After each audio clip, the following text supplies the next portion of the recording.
Yes, people, I said I was going to upload a little bit more, so here you have it. Today we're going to do quarantine Q&A. So I got a few questions through on Instagram, some good questions actually. So yeah, I'm going to go through them and try and answer them as best as I can.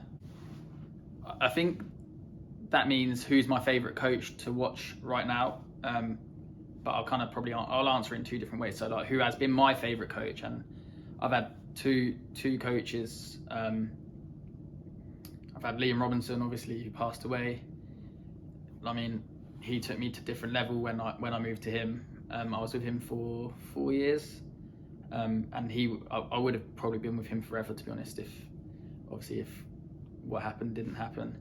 And Parmpet, my Thai trainer, he was there with me from 11 years old till now, really.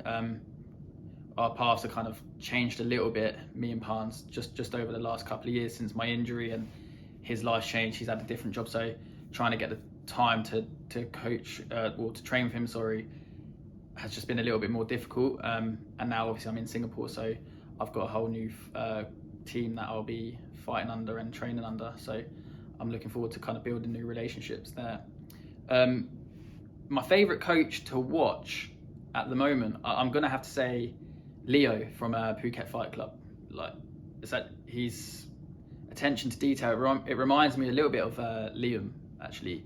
So specific in what he wants, and like gets the fine details down to a T. And that's how he's produced so many top fighters at the moment in the stadiums. Lobo, Kajaiba, and there's loads of them that are coming through now. There's some Thais that he's training, Brazilians and others. So yeah, I think he's one of my favourite to watch to coach. Yeah, he's a great coach. It's nothing crazy. Like, I think a lot of people think that all Thai boxers kick trees every day and do mad stuff like hitting bottles on their shins constantly and stuff. I've never ever done anything like that, and neither has my Thai trainer, who's got shins of steel. He always used to say to me, kick the heavy bags. So in Thailand, if you've been to Thailand, you'll know like the bags are rock solid. So if you can kick them constantly and kind of condition them that way, kicking the pads all the time, and then obviously just fighting regular. I think the whole Shin Conditioning thing as well, I think, yeah, you've got to obviously condition them to a certain extent, but I feel like it's more in your head. So if you've got it in your head that your shins are going to hurt in the fight when you're kicking and stuff, they probably will. Whereas once you get over that kind of mental stage of not even thinking about kicking anymore and just doing it, you don't really feel it. That's me anyway. I don't know. Other people might be different, but I feel like now when I fight, like, I can't really feel anything when I'm throwing kicks. Who would I like to fight in my first fight back? That's a question I got quite a lot, actually. I've made no secret that I want to fight the best people out there. So whoever's the best in my weight in the world, to be honest, I'll like to fight them all. I've had 2 years obviously out of the ring from injury, and I feel like that's took a lot of years off of my career.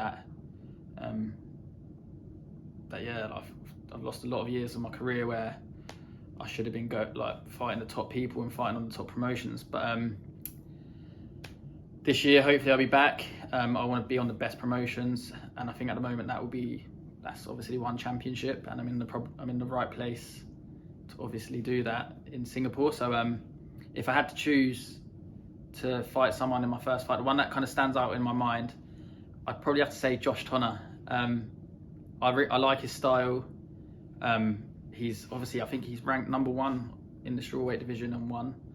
So straight away, if I can fight him, and if I can beat someone like that in my fight, that puts me straight back into where I want to be in the limelight, at the top of the game at my weight. But yeah, there's no calling out anyone, to be honest. It's not a call out. It's just who would I like to fight. And there's so many fights in that division as well that I think every single one of them is a really good fight. So yeah, anyone who's the best in the world, I'll fight whoever. Good question.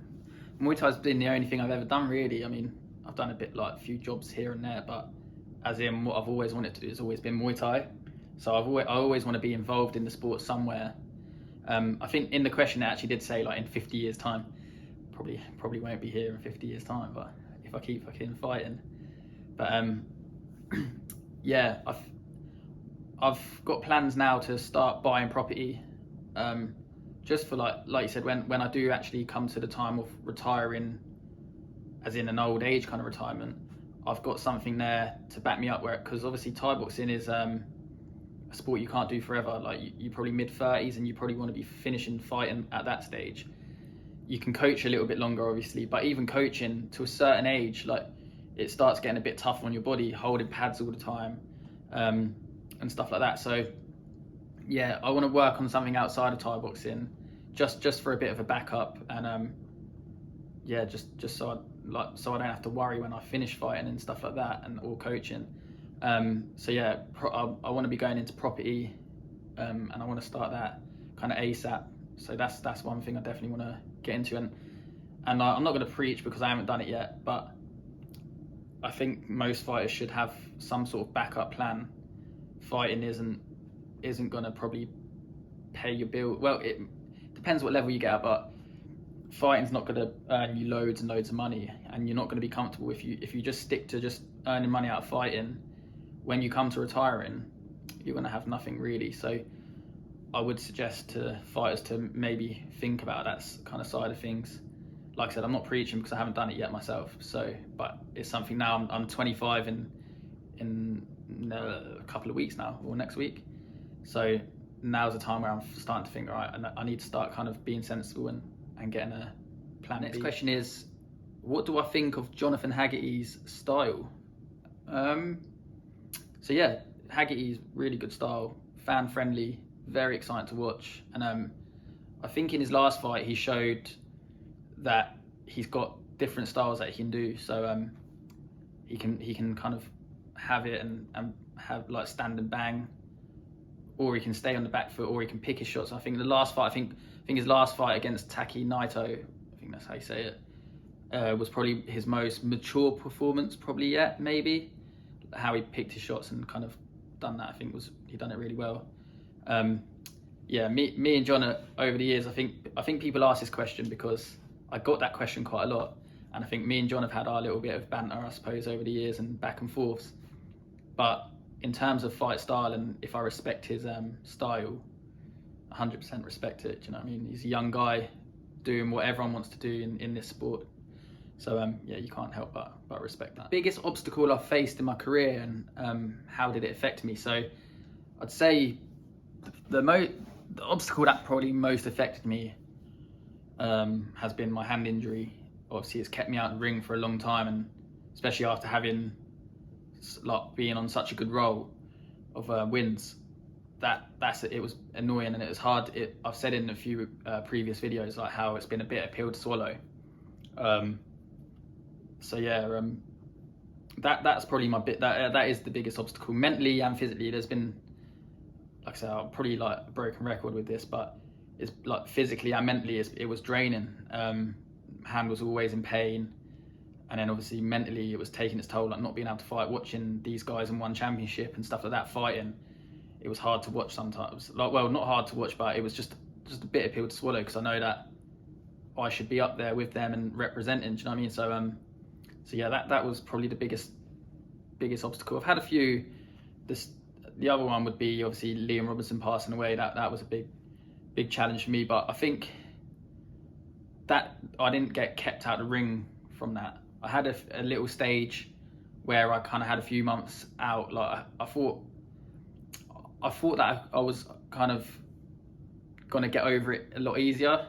So I went to Thailand, to be honest, I went to Thailand and I kind of just carried on what I was doing. And then I think about 6 months in, I realised that I was struggling with it. And then after that, I had a few months out and I just kind of took time out. So that affected me a little bit as well. But as in what's kept me out of the ring the most, it's been my hand, my hand injury.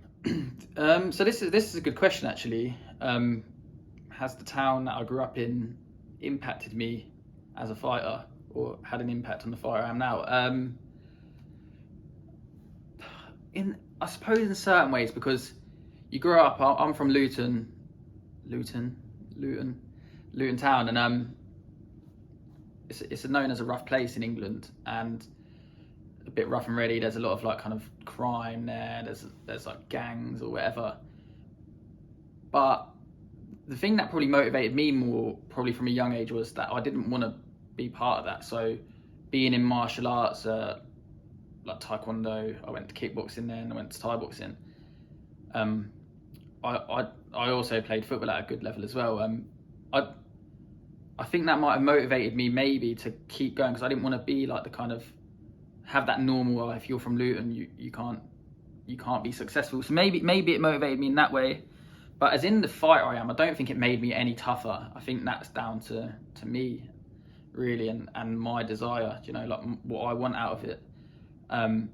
So yeah, I think the town helped, or the town I grew up in helped in a way, but it didn't make me like this big, like more tougher or more kind of able to take these bigger shots and stuff, because I'm from Luton, and it's made me have more grit. I think that's what the question is, what people probably want to know from that question. Does it make you more tougher?